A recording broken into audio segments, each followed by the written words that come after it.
meneruskan pelajaran kita ya. Untuk hari ini kita akan membahas tentang mubtada dan khobar. Ini tentang susunan kalimat ya yang dinamakan jumlah ismiyah. Itu terdiri dari mubtada dan khobar. Apa sih pengertiannya mubtada dan khobar itu? Tapi sebelumnya cermati terlebih dahulu kata berikut ya. Ada kalimat Salma itu cantik ya, ada Salma itu cantik. Nah, Salma ini sebagai apa ya?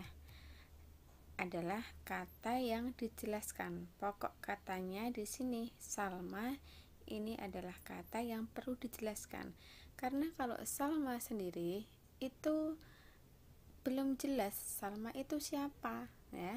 Kemudian Salma itu bagaimana? Nah, kemudian dijelaskan, oh ternyata Salma itu cantik. Jadi cantik ini sebagai penjelas dari Salma, gitu ya.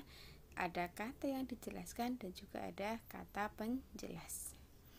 Kemudian contoh berikutnya, pegawai itu rajin ya. Nah, kalau pegawai saja kita belum tahu pegawai itu yang bagaimana ya. Kemudian di sini kata yang dijelaskan adalah pegawai, kemudian penjelasnya adalah rajin. Jadi pegawai itu rajin. Nah, nanti mubtada sama khobar itu kurang lebih susunannya seperti ini dalam bahasa Indonesia ya. Ada kata yang dijelaskan yang terletak di awal kalimat ya, kemudian ada kata penjelasnya. Nah, ini difahami dulu, dicermati, diresapi dulu dalam hati ya.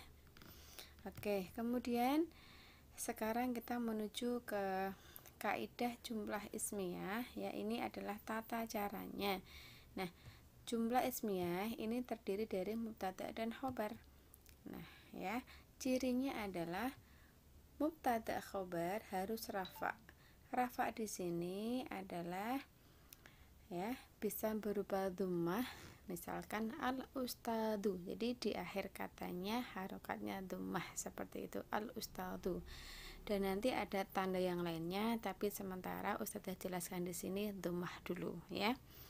Jadi kata terakhirnya al ustadu, as-saburatu, yang terakhirnya dhammah, seperti itu maksudnya ya.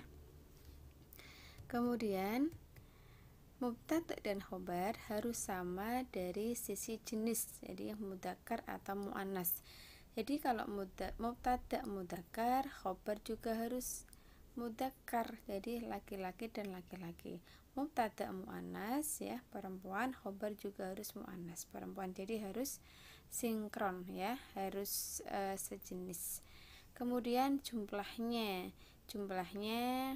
dari tunggal atau jamak. Tunggal itu satu ya, jamak itu banyak ya, nanti harus sesuai ya. Tidak boleh mubtadanya misalnya al-kitabu ya, misalnya satu kitab, kemudian nanti ada jadidani, barunya menunjukkan dua, jadi tidak boleh. Itu yang terpenting ini difahami dulu dari sisi jenisnya mudzakkar atau muannas, yang penting dulu di sini ya. Kemudian mubtada harus ma'rifah ya. Apa sih ma'rifah itu? Ini yang harus benar-benar dicermati di sini ya. Karena nanti kita akan menggunakan banyak yang ma'rifah di sini. Oke, jadi bisa dipahami kembali, ini adalah kaidah atau syarat yang harus dipunyai dalam jumlah ismiyah ya, baik dari segi khobarnya maupun mubtada'nya. Oke, kemudian tadi kita jelaskan isim ma'rifat itu apa. Isim ma'rifah adalah kata khusus. Nah, ini berarti sudah tertentu, sudah harus itu, jadi khusus. Nah, isim ma'rifat itu contohnya apa saja ya, yang nanti akan digunakan sebagai mubtada ya. Jadi mubtada tadi isimnya harus ma'rifah, berupa kata khusus, itu jenisnya dari apa saja. Satu adalah kata ganti. Nah, kata ganti atau isim dhamir itu contohnya ada huwa, dia, anta, kamu laki-laki, anti, kamu perempuan, sama ana, saya. Ini adalah kata ganti.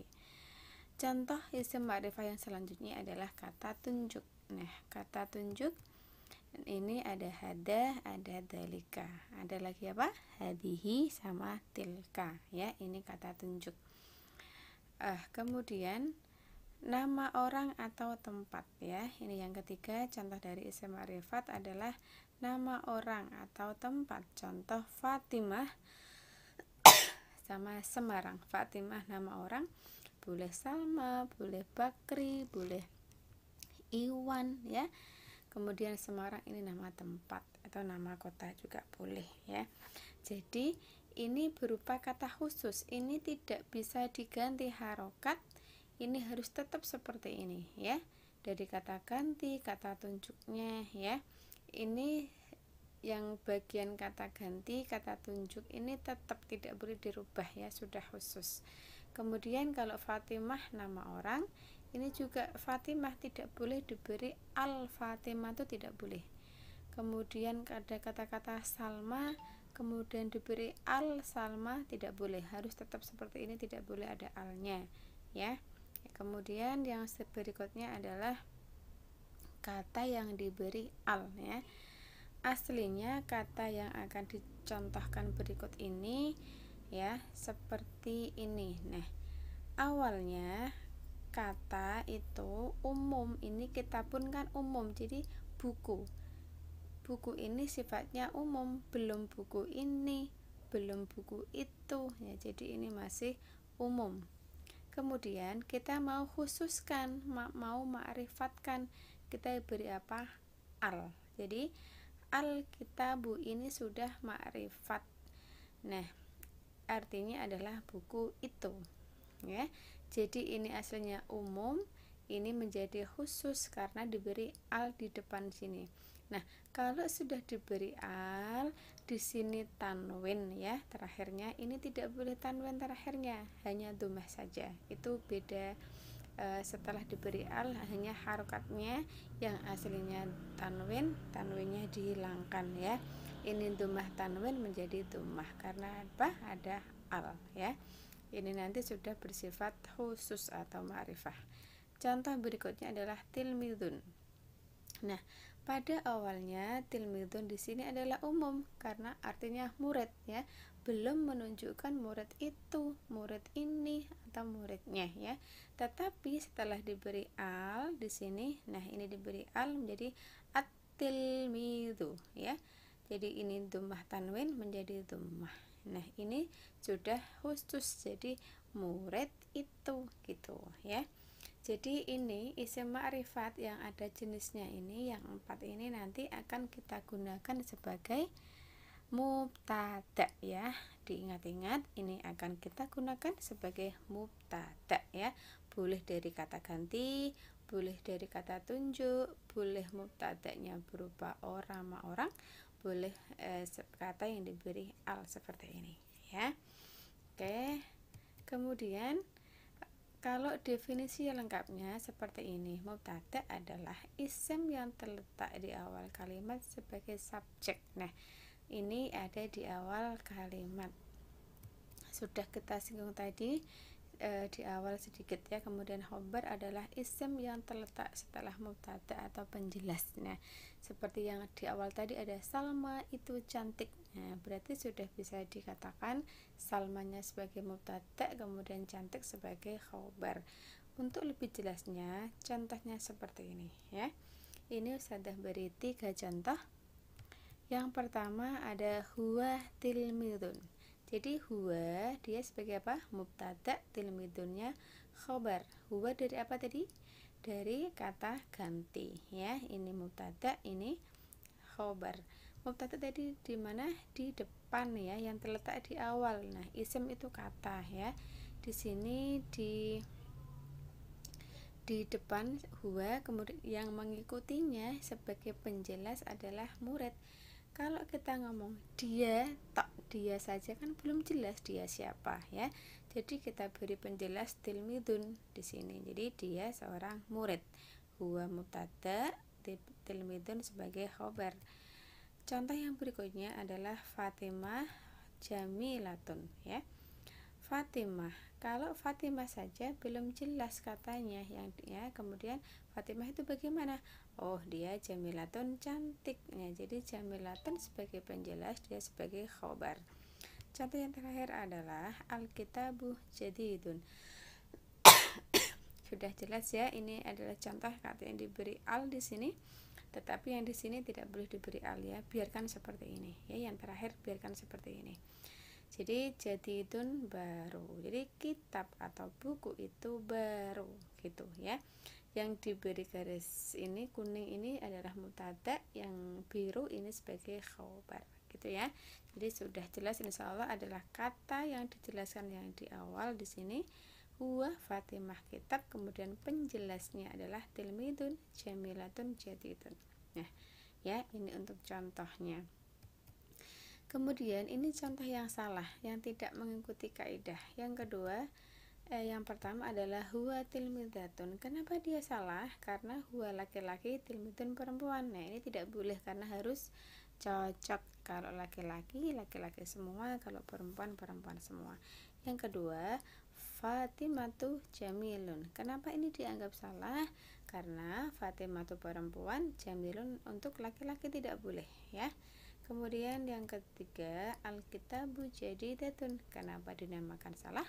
Karena Alkitabu ini laki-laki untuk jenis mudzakkar, jadidatun untuk jenis muannas perempuan. Jadi tidak match, tidak cocok ya.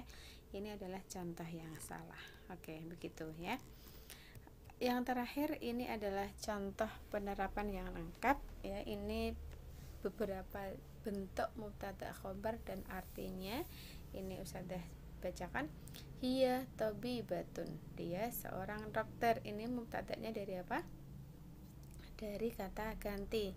Yang kedua, tilka madrasatun, itu sekolahan. Jadi ini mubtadanya dari apa? Isim isyarah, dari kata tunjuk. Kemudian Aisyah seorang murid. Ya, ini Aisyah dari apa tadi?